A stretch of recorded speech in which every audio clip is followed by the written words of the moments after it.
If you're looking to remove a Squarespace website, the process is quick, simple, and only takes a few minutes. Maybe you're retiring an old project or just tidying up your account. Whatever the reason, I'll walk you through it step by step. First, open your browser and head over to the Squarespace website. Log into your account, since you'll need access to your account settings to manage your sites.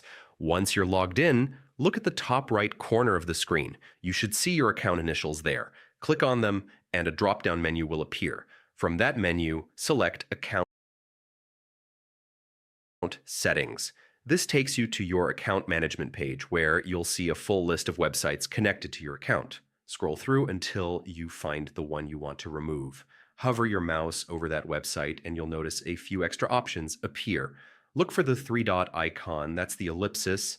Click it and you'll see a menu of actions you can take. One of those options will be Delete. Go ahead and click it. Squarespace will ask you to confirm just to make sure you don't delete anything by mistake.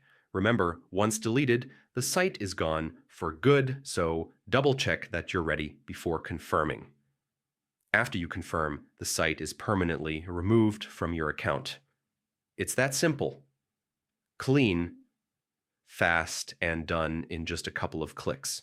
By following these steps, you'll be able to free up space in your account and keep things organized, whether you're wrapping up an old project or preparing for something new. Thanks for watching. I hope this walkthrough made the process easy to follow. If you found it helpful, give the video a like and subscribe for more quick digital tips.